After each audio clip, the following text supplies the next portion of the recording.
Call me crazy, but I had no idea how to crochet.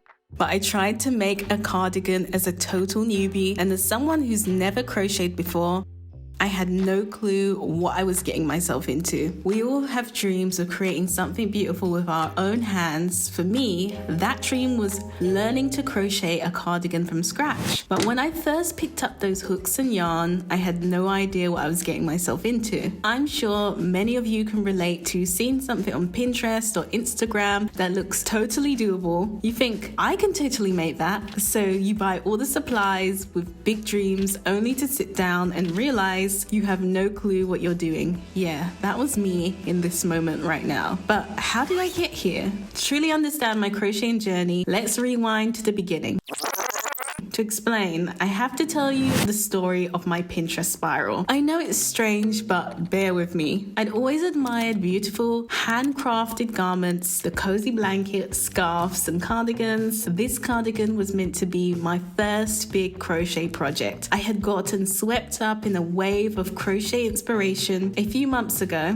After falling down a Pinterest rabbit hole of stylish crochet patterns, I was determined to make something with my own two hands. Something meaningful. With basic supplies in hand, I was ready to start my crocheting adventure. Little did I know that I was about to embark on a roller coaster ride filled with ups and downs and a lot of unraveling. Yes, pun intended. So I began crocheting in the comfort of my living room, where I had gathered all the tools that I had dug through my art and craft supplies from when I used to knit, using up my scrap yarn. I got a hook from the charity shop, choosing random yarns that appealed to my inner child. The instructions seemed simple enough, and I was eager to dive in. I was ready to create a cardigan from scratch, even though I had never crocheted a single stitch in my life. That was me, surrounded by a mess of yarn. I had seen pictures of beautiful, cozy sweaters made of granny squares, and I was determined to make one for myself. The repetitive squares seemed doable even for a total beginner like me. I mean, how hard could it really be? So I dove in headfirst, watching tutorial after tutorial on YouTube, trying to learn the basic stitches. As I started my first chain, I made a common rookie mistake. The instructions said making a relaxed, not too tight chain to allow for easy crocheting into the stitches. I had unknowingly pulled my starting chain far too tight. This seemingly small error would haunt me as I progressed. The first few swatches I made were downright ugly. My first attempt was a disaster. Instead of a flat square, I ended up with a lopsided blob with holes, uneven stitches, and scrunched, crowded edges. I had no idea what I did wrong, but I was determined. After practicing those basics for a few hours, I was ready to graduate to my first granny square. Following a simple tutorial, I carefully chained 4 loops, joined them into a ring, then crocheted rounds to build the square up row by row. It looked easy enough in the video. My initial attempts to crochet into the too tight starting chain resulted in frustration. It was a struggle to insert the hook and work in the stitches, but I was determined. I kept going, thinking that I could power through. Frustration quickly gave way to determination, and I decided to seek help. In my case, the mentor was the online crochet community.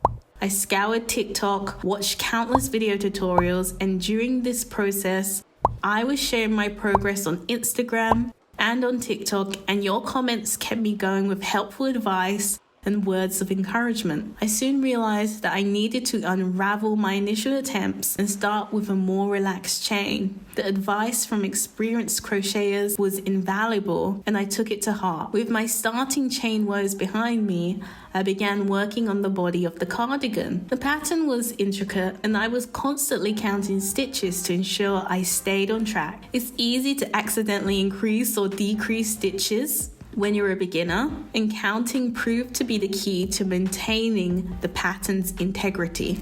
As I crocheted square after square, I encountered various challenges. Dropped stitches, uneven tension, and other errors became regular parts of my crocheting experience.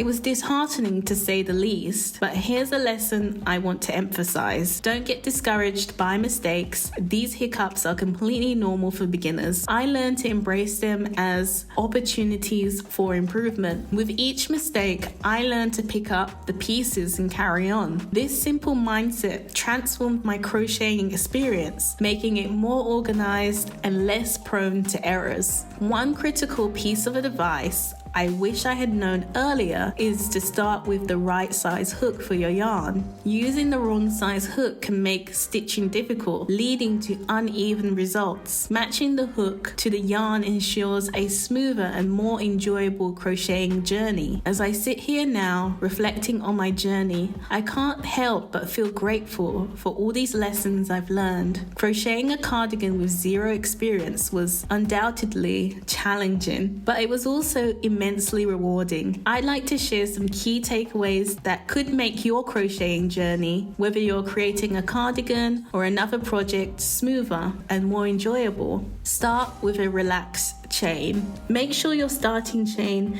isn't too tight. It's easy as a beginner to pull the starting chain too tight, which will make it harder to crochet into the stitches. Aim for a relaxed but not too loose chain. Count your stitches in each row. Easy to accidentally increase or decrease stitches, throwing off the pattern. Get in the habit of counting each stitch at the end of every row. Embrace mistakes. Don't get discouraged by mistakes. Dropped stitches, uneven tension, and other errors are completely normal when you're starting out. Just practice patience and you'll improve with time. Use stitch markers to mark the beginning and the end of rows and separate different stitch patterns. I didn't have this because I used what I had at home, but this makes it easier to tell where you are in the pattern, so I'll use it in future projects. Work through both loops. Make sure you insert your hook into both loops at the top of the stitch, not just one. This creates a more secure stitch. Maintain even tension. Keep even tension on your yarn as you stitch. If you pull too tight or too loose, your project can pucker or have holes. And finally, take your time. Don't rush. Crocheting too fast can lead to more errors. Get the motions down before picking up speed. Start simple. Start with a simple project like a scarf or a small blanket using basic stitches. This will help you to get comfortable with holding the hook and yarn before moving on to more complex projects. Don't be like me and make the mistake and try and make a garment the first time. I wouldn't recommend it. Over many painstaking hours and months, I slowly built up a misshapen fabric by joining dozens of imperfect squares. It was far from pretty, but it was wearable. It was kind of a cardigan's shape, sort of, I guess. I tried it on. The lumpy, misshapen cardigan hung sadly off of my body, but I'd done it. Created a granny square sweater as a beginner through sheer stubbornness. In the end, it was not at all the stylish, Pinterest-worthy project I had envisioned. At the time, I was disappointed, but it was a lesson in humility and the value of persistence. But now when I see beautiful crocheted works of others, I view them with a newfound respect. Someday, I hope to improve in the future projects and be amazed by my progress looking back at this. For now, I think I'll take on less difficult projects. If you would like to give it a go,